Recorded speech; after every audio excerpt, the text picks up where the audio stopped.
The storm rolled in from the south like a beast that had been starved too long.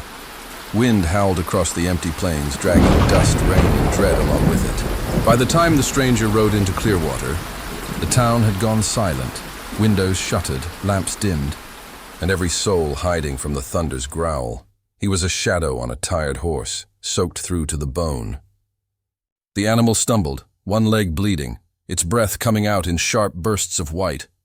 The man didn't speak, didn't ask for shelter. He just kept riding until he reached the center of town, right up to Jackson's saloon. The barkeep, a heavy man with eyes like storm glass, watched from behind the counter.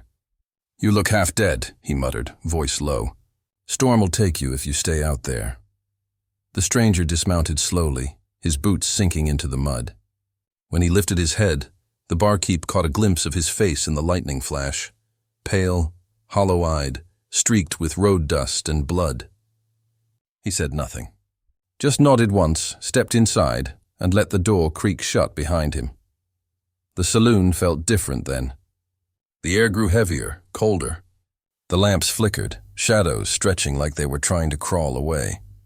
The drifter sat at the far end of the bar, dripping rainwater onto the floorboards.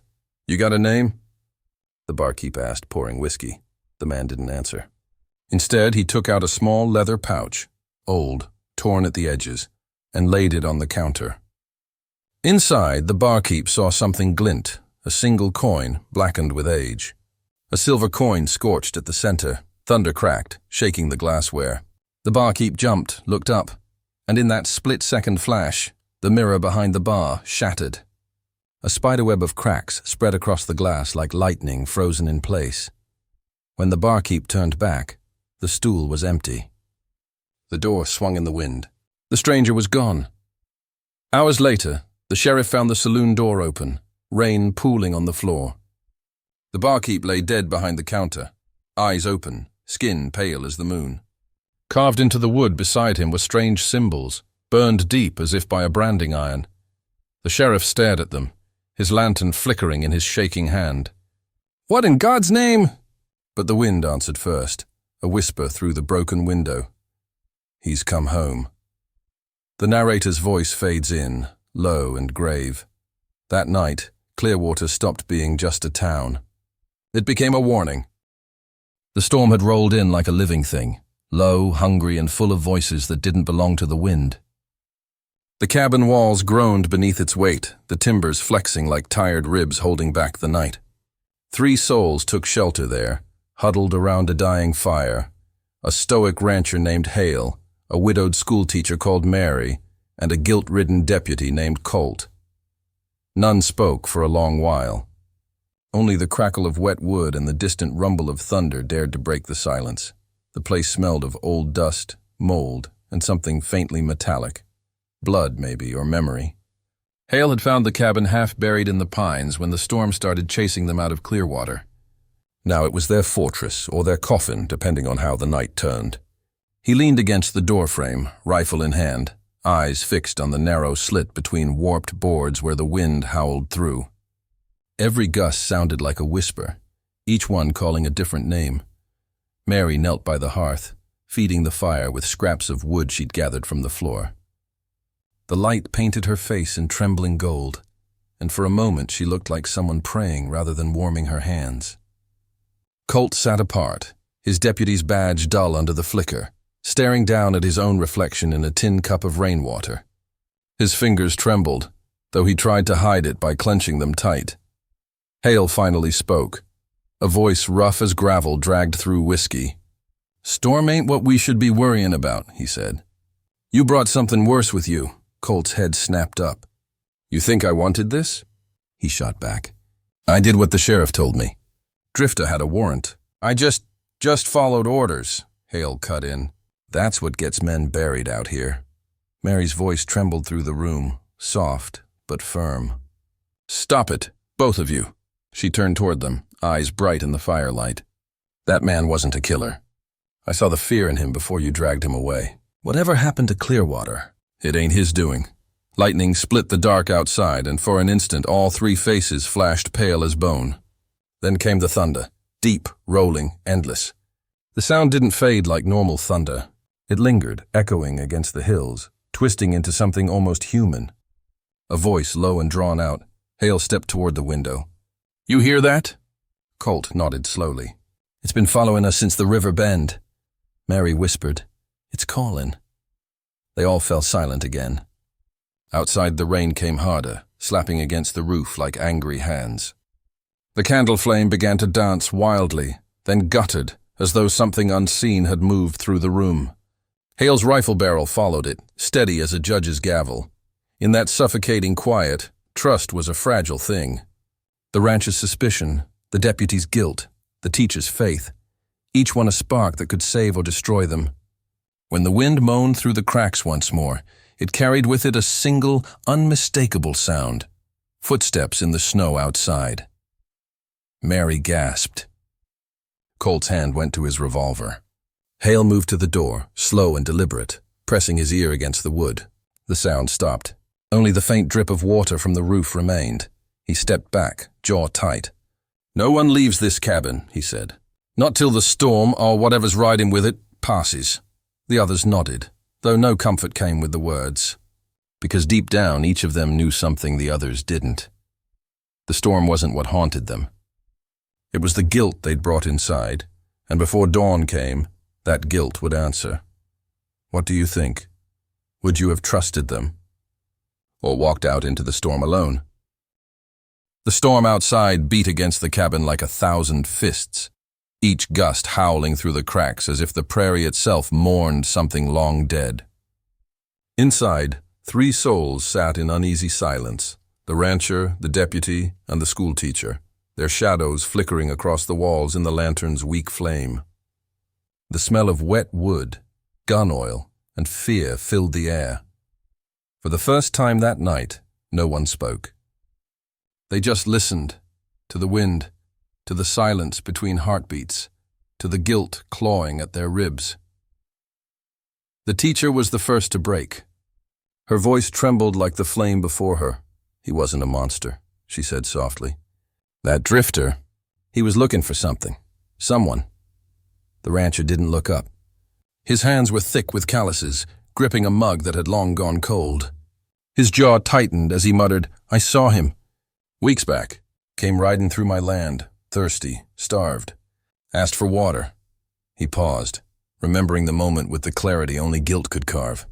"I told him to keep riding. Said I didn't owe him a thing. He looked at me like a man already dead." The teacher turned toward him, disbelief cutting through the haze. "You left him to die." The rancher's eyes lifted at last, steel and sorrow. Didn't know what he carried with him. Didn't know what he'd bring. Outside, thunder cracked so loud it shook dust from the rafters. The deputy flinched, crossing himself before finally finding his own voice, low, hoarse, and heavy. "You think you carry guilt? Try mine." He reached into his coat and pulled out a tarnished badge, its shine long gone. "I took money from the mine owner. Gold, not much, just enough to look the other way. Men were going missing down there. Whole tunnels caved in and no one reported it. They said it was just bad luck, poor digging, but I knew better." He swallowed hard, his eyes haunted. The drifter's brother was one of them. That mine buried him alive, and I buried the truth with my silence. The teacher's face went pale. The air grew colder as though the walls themselves listened. "My husband," she whispered. "He worked in that mine too." No one breathed. Her words came slow, fragile, but each one struck like a hammer. "He went in one morning, never came back. They said the ground swallowed him. But I remember that drifter came to my schoolhouse weeks later. Asked if I knew where his brother was buried. I told him Clearwater don't keep graves for the forgotten." Tears slipped down her dirt-streaked cheeks. And that's when he said it. "Then I'll dig one myself." The rancher stood, pacing, as if movement could shake off the weight pressing on his chest. "You're saying this curse, this storm, it ain't random?" "It's the ground finally spitting back what we buried." The deputy nodded slowly. "Justice don't always come wearing a badge." Lightning flashed, cutting through the gloom, and that's when the rancher saw it. A floorboard near the hearth, slightly raised. He knelt down, prying it open with the edge of his knife. Inside, wrapped in oilskin, lay a weathered leather journal. He opened it carefully. The handwriting was jagged, desperate, soaked in rage and grief.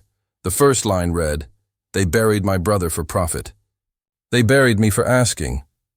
The pages told the story, the bribes, the lies, the miners sealed alive to save the sheriff's reputation and the judge's fortune.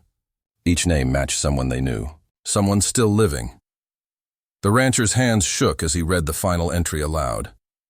"Clearwater's gold runs red, and when the last light falls, the guilty will see what it means to choke on dust." A chill swept through the cabin, stronger than the storm outside. The lantern flickered, then flared high, as if catching on some unseen breath. The teacher whispered, trembling, "He wrote that here." "In this room." The rancher closed the diary, his knuckles white. "Then this cabin ain't a refuge," he said. "It's a reckoning." The wind outside wailed like a mourning choir. The deputy crossed himself again, but the rancher just stared at the flames licking the edges of the diary. "Maybe," he said, voice low. "This town ain't cursed at all. Maybe it's just finally telling the truth." And somewhere out beyond the cabin walls, through the storm, through the ash, came the faint sound of a voice carried on the wind. A voice they all recognized, whispering from the dark, "You could have saved him." The storm hadn't stopped since sundown. It clawed at the roof and screamed through every crack in the walls like a thing alive. Inside the cabin, 3 souls sat in silence, each one listening, waiting. The fire in the hearth spat and hissed, throwing shadows that looked too much like figures. Then came the sound they'd been dreading. Hoofbeats, faint at first, swallowed by the thunder. Then louder, closer, the kind of rhythm that meant purpose. The rancher, Ellis Cole, rose from his chair, hand resting on the shotgun by the door. Beside him, Deputy Murdoch swallowed hard and reached for his pistol. The schoolteacher, Clara, froze where she sat, her breath a cloud in the cold air. The hoofbeat stopped just outside. Silence swallowed the storm for one awful heartbeat. Then, "Cole!" The voice was the sheriff's, but there was something wrong in it. Too deep, too slow. Like words being dragged through mud. "Open up," the sheriff called again. "You got no right to hole up out here. That drifter brought death to this town, and you're sitting with his curse." Ellis didn't move. His jaw clenched as he whispered, "He's dead." "I saw him hang." "Then what's riding that horse?" Clara whispered back, eyes wide. Lightning split the sky, and for a breath of a second, the window lit up. The sheriff sat tall in the saddle, hat brim low, duster soaked through, but his face, his eyes reflected black, not shadow, not trick of the light. "Black as coal, burning from the inside out. Return to town," he ordered, voice carrying over the wind. "Before the ground takes you to." Ellis stepped to the window. "You can't order me to die, Sheriff." The storm broke open like a beast unleashed. Thunder hit, shaking the cabin walls. The horse reared, screaming like no living animal should, and when the lightning flashed again, the sheriff was gone. Only the wind remained, and the sound of wood splitting. When morning came, the rancher found the door scarred. Deep claw marks gouged into the pine, 5 lines carved clean through. Not human, not made by any tool. The deputy stared, pale and trembling. "You still think this is just superstition?" Ellis ran his fingers over the grooves, the wood still warm. "No," he said quietly. "Now I think we're next." Outside, the storm had passed, but the air still felt wrong, like the curse hadn't left. It had only taken form. If you heard that knock in the dark, would you open the door? The storm had settled over Clearwater like a shroud, low clouds pressing against the plains, the air thick with iron and dread. Inside the cabin, every creak of timber felt like a warning. The rancher stood by the fire, his hands blackened. With soot, the drifter's old diary open on the table beside a scattering of bullets and melted candle wax. The words written in that tattered leather book weren't scripture, but they read like a curse that demanded to be answered. He tore the pages out, one by one, spreading them across the table. Strange markings, half symbols, half madness, spiraled in ink the color of dried blood. "Silver stops what's already dead," he muttered, echoing the drifter's scrawl. "But only truth can end what's been wronged." The teacher stood behind him, sleeves rolled, face pale but steady. She melted down her wedding ring into the pot with the bullets, her lips trembling as she whispered, "Then let this truth find peace." The deputy hammered boards over the windows, each strike sharp against the silence. Thud, thud, thud. He worked fast, but his eyes kept drifting to the horizon, that line of red mist crawling closer like it had a mind of its own. Sweat ran down his temple despite the cold. "That fog ain't natural," he said, his voice shaking. "It's moving against the wind." "Then we move faster," the rancher replied. He passed the teacher a rifle, showing her how to chamber the silver rounds. Her hands trembled, not from fear, but from the weight of what they were doing. The metal gleamed in the firelight, pure and cold. They drew the drifter's symbols on the cabin walls using soot and ash, the lines crooked but powerful. The smell of melted lead and burning wood filled the air. The teacher whispered prayers under her breath, half faith, half desperation. The deputy carved crosses into the doorframe with his knife, muttering names of the miners they'd buried in silence. By the time the last board was nailed and the last bullet cooled, the three of them stood in that flickering light like ghosts, themselves, bound by guilt, steel, and the storm waiting outside. The rancher holstered his gun, glanced once toward the creeping red mist, and said quietly, "Whatever's coming, it ain't looking for forgiveness. What would you have done? Fought the curse, or run before the dawn?" The sun didn't set that evening. It sank, slow and heavy, behind a wall of bruised clouds. The kind that choke the horizon until even the light feels afraid to pass through. The town of Clearwater sat silent beneath it. Not a dog barked. Not a hinge creaked. Just the wind whispering through abandoned windows, carrying the stench of oil and gunpowder. The rancher stood in the cabin doorway, lantern raised, eyes fixed on the dirt road leading down into the heart of the town. The teacher stood behind him, rifle trembling in her hands. The deputy loaded the last of the shells, his face pale in the dying light. Then they heard it. A low rumble. Not thunder. Not wagons. It was like the earth itself was remembering something it shouldn't. The first tendrils of red mist slid down the main street, curling around posts and fence rails, thickening with every breath of wind. The rancher whispered a prayer under his breath.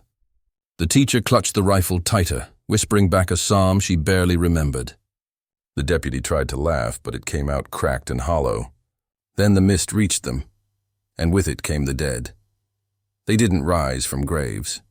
They stepped out of the fog, miners in torn shirts and blackened faces, eyes hollow, mouths moving soundlessly as if still gasping for air. Some carried lanterns, others rusted tools, each one trailing the smell of dirt and coal dust. Their shadows flickered against the cabin walls, twisting and stretching like the night itself had turned against them. The deputy fired first. The blast shattered the stillness, echoing through the valley like a thunderclap. One of the miners fell, but another took its place immediately. The teacher aimed from the window, her shot clean. The figure she hit fell backward into the dust, dissolving into smoke before it touched the ground. The rancher slammed the door shut, sliding the bar across. Outside, the whispering began. It wasn't language, not really. It was names, their names, spoken slow, drawn out like a curse. "James," the wind hissed. Then another voice, older, broken. "Evelyn." And then a third, closer now. A whisper that seemed to come from inside the walls themselves. "Henry." The deputy froze. That was his name. He turned toward the door just as the wood split open under the weight of unseen hands. The rancher yelled for him to back away, but the mist poured through the cracks, thick as blood, swallowing the deputy whole. His scream tore through the room, and then nothing. Just silence. When the fog cleared, his rifle was still clutched in a hand that wasn't attached to anything anymore. The teacher fell to her knees, whispering prayers that turned into sobs. The rancher grabbed her by the shoulders. "He's gone," he said flatly. "We're not." His tone left no room for grief. "Only survival." Then the cabin began to groan, the roof timbers creaking as if under pressure, the floorboards trembling with every step. The red mist thickened again, swirling into the shape of a man standing just beyond the shattered doorframe. The drifter. He looked the same as the night he'd arrived, wet coat, hat low, eyes burning faintly beneath the brim. But there was something else now. The air bent around him. Every lantern flame shrank. Every breath felt colder. The rancher raised his rifle, but the drifter just stood there, silent. Then his voice came, soft and broken, like wind through hollow wood. "You could have saved him." The rancher's grip tightened. "Now you'll save the rest." The drifter stepped forward, the ground cracking under his boots. The rancher fired once, twice, but the bullets passed through smoke. The teacher screamed his name as the drifter's shadow stretched across the cabin, swallowing the walls, the ceiling, the light. The rancher dropped the rifle, reaching for the lantern by the stove. He looked at the teacher one last time. "Run!" Before she could protest, he smashed the lantern against the floor. The oil spilled fast, catching the curtains, crawling up the walls. Flames burst through the cabin, orange and hungry, devouring everything. Even the mist seemed to recoil. The teacher stumbled backward, coughing as the heat pressed against her face. The rancher grabbed her by the arm and pulled her through the back door, into the open night. Behind them, the cabin burned like judgment itself. The fire roared so loud it drowned out the screams. Or maybe it was the screams. The mist writhed and howled, twisting up into the sky, black shapes flailing in the flames. For a moment, the rancher thought he saw the drifter's face again. Not angry, not vengeful. Just tired. Then it was gone, swallowed in firelight. They ran until their legs gave out, collapsing behind a ridge overlooking Clearwater. From there they watched the town burn. One building after another caught fire. The saloon, the jail, the church. Smoke rose in thick red columns, turning the sky the color of blood. The curse wasn't taking one house, it was taking everything. The teacher turned to the rancher, tears streaking her soot-covered face. "We could have stopped this." He shook his head slowly. "No," he said. "We just made sure it ended." Down below, the flames began to dim, replaced by flickering embers that painted the town in gold and ash. The wind changed, soft now, almost gentle. The red mist was gone. What remained was silence, a clean, painful silence that felt like forgiveness. The teacher stared at the horizon, where the first gray hints of dawn began to break through. "What do we tell folks? If anyone ever comes back?" The rancher stood, brushing the dirt from his coat. His voice was calm, steady, final. "Tell them the truth," he said. "A man came through Clearwater once. Stayed one night, left justice behind." He turned away, his silhouette framed by the rising light, smoke trailing behind him like a second shadow. The teacher watched him disappear down the trail, her breath visible in the cold air, her face lit by the first warmth of morning. The fire consumed the curse, and the town with it. But in the ashes, the land felt clean again, like the debt had finally been paid. If you'd been in that cabin, when the mist rolled in and the ghosts called your name, would you have stood your ground? Or lit the match first? Tell me down in the comments. The night finally gave up its grip. By morning, the fire had eaten what was left of Clearwater. The cabins, the mine office, the gallows, even the signs that once promised new beginnings. Now there was nothing but blackened earth and smoke spiraling into a pale, colorless sky. The teacher stood barefoot in the ash, her shawl drawn tight, eyes raw from the smoke. Beside her, the rancher kneeled in silence, a shovel in one hand and a dented badge in the other. He turned it over once, twice, the metal catching the first light of dawn, before pressing it into the dirt. It wasn't a burial for the deputy alone. It was a burial for everything they'd lost. Faith, trust, the idea that lawmen could always tell right from wrong. A soft rain began to fall, just enough to turn the ash into gray paste. It hissed where it touched the coals, whispering like the ghosts were finally being put to rest. The teacher closed her eyes. "They're quiet now," she murmured. The rancher only nodded, staring at the wet horizon where the mist met the hills. He stood, wiped his hands on his coat, and picked up his hat from the mud. The brim was singed, the leather cracked, but he placed it back on his head all the same. For the first time in a long while, there was no anger left in his eyes, just something softer. Maybe mercy, maybe exhaustion. Out here, the line between the two was thin as smoke. He walked to his horse, the rain darkening his coat with each step. Before mounting, he looked back at her one last time. This quiet woman who'd faced the devil, and still had the strength to stand in the light. She managed a small, trembling smile. He stayed one night and left a curse lifted. Her voice barely rose above the wind. The rancher tipped his hat, then rode off slow into the gray dawn, hooves echoing across the wet ground. Behind him, the ruins of Clearwater steamed beneath the morning rain, and for just a heartbeat, at the far edge of the frame, a faint figure walked into the sunrise, coat fluttering in the wind, fading into gold. Maybe the drifter found his peace. Or maybe he was never gone.